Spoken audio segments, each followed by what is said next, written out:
Good morning and welcome back to chemistry for our lecture 5 on ionic bonding. So now we're going to start getting into our bonding standards, building off of what we learned with our formulas and our Lewis dot diagrams. So you definitely need to make sure you know the Lewis dot diagrams before we do this, and in covalent bonding, because we're going to be relying heavily upon that to do this, okay? So if you could take out your notes and start taking notes on this, that'd be great. So, ionic bonding. Ionic bonding occurs between metals and nonmetals, okay? So remember on the periodic table, everything over here, all right, metals, and over here we have largely nonmetals. So this is going to be bonding between one of these guys and one of those guys, okay? So a metal to a nonmetal, always. The metal will always be first, just like it was when we were creating the formulas. Okay, we're going to be looking at the transfer of electrons from metals to nonmetals. A lot of people call this stealing. It's more of a transfer. It's kind of a mutually beneficial thing. All right, and the transfer itself creates the positive and negative ions, the cations and the anions, hence ionic bonding. Ion meaning it needs ions to create the bond, okay? And the attraction, which is called the electrostatic force between the opposite charged ions, is what actually creates the bonds.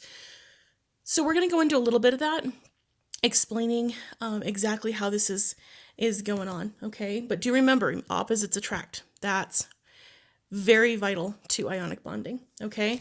So I like to break this down into three main stages.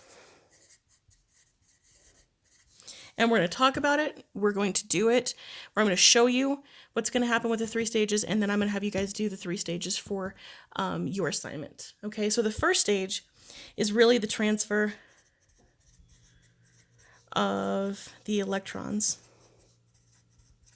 from the metal to the nonmetal. That is the first thing that happens with ionic bonding, okay? The second stage, all right, is the creation of the positive and negative ions. Remember, this is cations and anions. Positive ions are always going to be metals. The negative anions are going to be the nonmetals, okay? And third, once you create your oppositely charged ions, you're going to create the bonding. Okay? This is going to create the molecules. Okay? Sorry. So, transfer of electrons, creation of the ions, and then the ions are going to attract together, and that attraction creates the bond. Okay? So I'm going to show you the most typical ionic bond that most people start off with, the simplest one that most people know about, and sodium and chlorine. I did this beforehand to make everything as nice and neat as possible for you guys. So I put my little key over here just so you know, orange is proton, purple is neutron, and blue is electron, okay? So we have sodium and chlorine, our typical table salts, okay? So sodium has 11 protons, it has 11 electrons, so we have 2 in that first energy level, we have 8 in the second, that's completely full, and we only have 1 in the outermost, so it has 1 valence electron. All right, now chlorine here has 17 protons, it has 17 electrons, 2 here, 8 here, that makes 10, and then 7 in the outer, so we have 7 valence electrons here. So what's going to happen, the metal is going to give the nonmetal its outermost electrons. So sodium will literally give this to chlorine, say, here you go, I don't want it. Chlorine will happily take it, okay? So sodium loses an electron. Anytime something loses a negative charge, it becomes positive. And it only lost 1 negative charge, okay? So it's going to become positive 1. Chlorine gained the negative charge, so it only gained 1, so it's going to become negative 1. And now you're going to start to see where the oxidation numbers, where they actually come from, okay? So if you kind of look over here, so that's the first stage, the transfer of the electron, okay? And then the second stage right here, okay, you can notice that once sodium gives up its electron to chlorine, Something interesting happens to sodium. Look at this. You can see that sodium had 3 energy levels before, and when it gives that one up, it drops down to 2. It drops down to 2. Chlorine doesn't gain any more energy levels, it just gains that 1. But now, I want you to notice something interesting about the number of electrons here. Sodium now has 8 valence electrons, which is stable, okay? And now chlorine has 8 valence electrons, which is stable. And this is why ionic bonding occurs, okay? Because by donating this electron to chlorine, they both gain, mutually beneficial, a stable octet. And if you remember from last lecture, almost all atoms want to get to having a stable octet. Remember that octet rule. 8 tends to be the magical number for those energy levels. So now that sodium's given 1 up, it's now more stable. It's now more stable, even though it's an ion. This whole thing, everything here is this is a plus 1, and chlorine is -1. So these are ions, these are in their ion form, but even though they're in their ion form, they are more stable because of the octet rule. Okay, that is why this occurs. All right, now that they're oppositely charged, remember opposites attract, they come together, okay? They are going to create the single bond, okay? So 1 electron was transferred, 1 electron was transferred, so it has 1 single bond. And when you're bonding, you should know there can be single bonds, double bonds, and triple bonds. You will never ever see a quadruple bond. No, it does not happen. With quantum mechanics and the physical space that a bond takes up, it cannot occur. So you can have 1, 2, or 3 bonds, but you cannot have 4. Okay, you cannot have 4. So let me show you kind of what I'm talking about. You can never ever have something like a carbon with 4 bonds to a carbon. That would never ever ever happen, ever. You can have a single bond, you can have a double bond, or you can have a triple bond, but that is it. Okay, no 4, no 4. Okay, now if you had something like carbon with 4 bonds to other things, that is completely fine.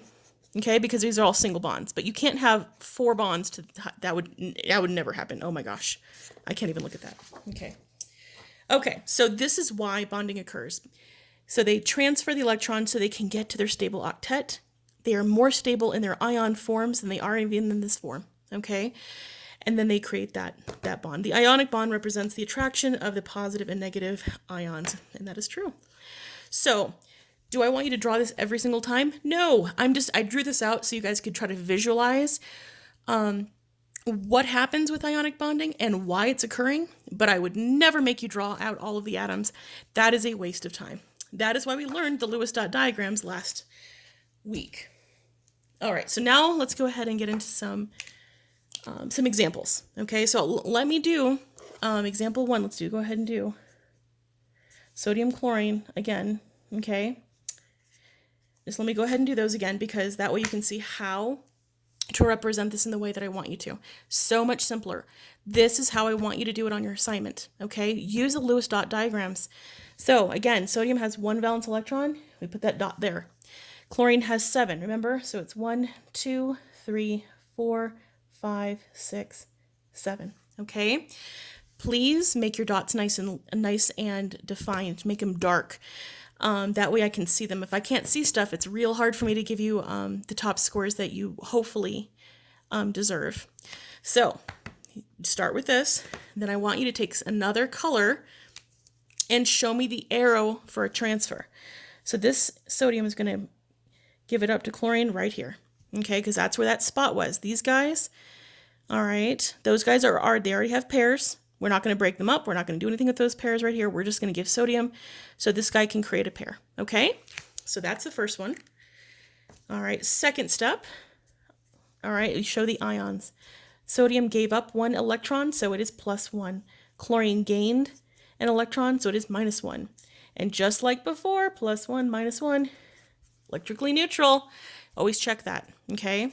Actually, arrow. Okay, arrow, and now we show the bond. So we just do Na and then Cl. And how many bonds? Look at the number of arrows. There's one red arrow. There is one bond there. And that's it. That's what I want you to show. This is the first step. So this is step 1. This is the second step. Step 2. And this is the third step. Oh. Step 3. There you go. Okay.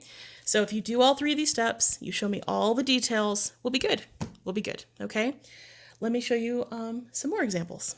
So example 2, let's go ahead and do calcium and oxygen. All right, calcium, Ca, is right here. It has 2 valence electrons. So 1, 2. Oxygen has 6 valence electrons. So we are going to do this. 1, 2, 3, 4, 5, 6.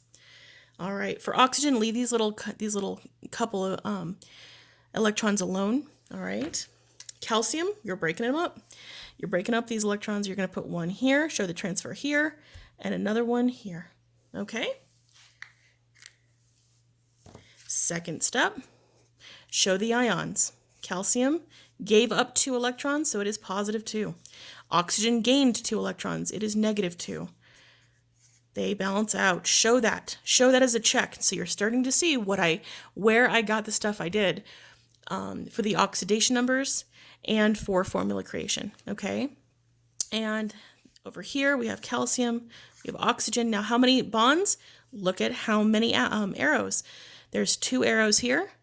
So there's 2 bonds here. Ta-da. That's it.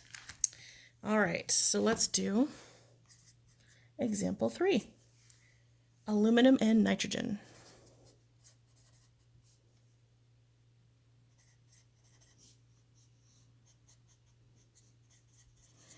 All right, aluminum has 3 valence electrons. Nitrogen has 5. All right, you can kind of see where we're going here. Aluminums are going to break up to go here, here, and here. Ta-da! All right, so second step, show the ions. Aluminum gave up 3, so it's positive 3. Nitrogen gained 3 negative charges, so it's minus 3. Plus 3, minus 3, neutral, happy times. And over here, how many bonds? Let's count the number of arrows. 1, 2, 3. So there are going to be 3 bonds. Okay, so this is an example of a single bond, a double bond, and a triple bond. Okay, remember, you're never going to see a quadruple bond. No. All right, let's go ahead and do example 4. Lithium and sulfur.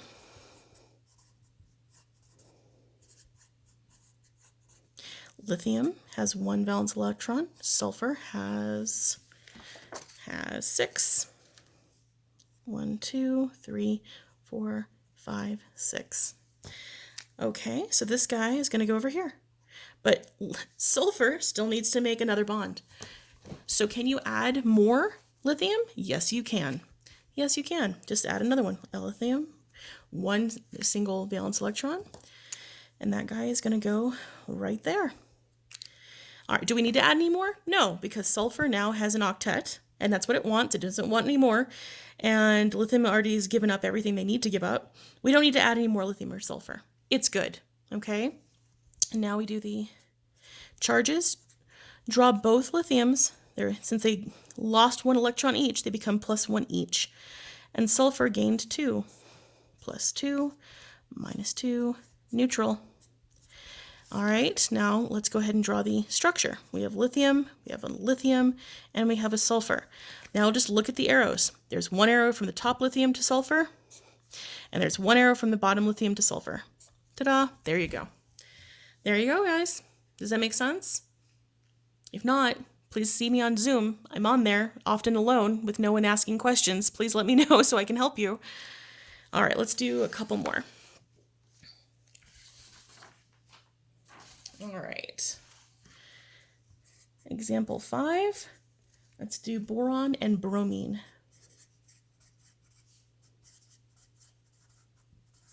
All right, at this point, let's go ahead and test your knowledge and see if you can do this.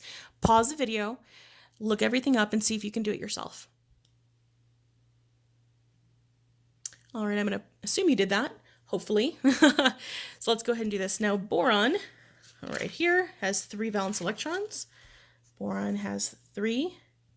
Bromine has 7. So let's go ahead and do this. Bromine, Br, 1, 2, 3, 4, 5, 6, 7. Okay, so you can see here, the first electron from bromine is going to fill up, for boron is going to fill up this one area for bromine. Bromine doesn't need any more. It already has 1, 2, 3, 4, 5, 6, 7, 8 now. It has its octet, it doesn't need any more. So that does mean we're going to have to add another bromine. All right, so the second electron's going to go here. Happy times. Still need to get rid of another one, so add another bromine. Okay. There you go.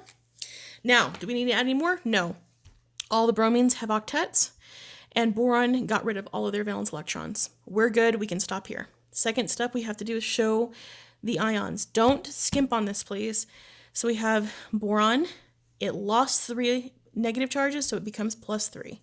And each bromine gained 1 electron, so each one's -1.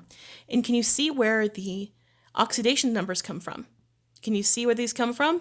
From the transfers. So +3, -3 altogether, electrically neutral. This is a check to make sure you're doing this right, by the way. All right, so now we do this. We have boron, and we have 3 bromines. And how do we figure out the bonds? Again, look at the arrows. We have bromine is attached to, we have 1 bond to the top bromine, boron to bromine, 1 to the second one, and then 1 to the third. There you go. That's the structure that I want. Now, if you like manipulate the orientation, like if bromine here is on the top, boron's on the top and bromine's on the bottom, like I don't care. But they do need to have, boron needs to have 3 single bonds to each bromine, okay? Okay, let's do the last example. Example 6. Let's go ahead and do magnesium and phosphorus.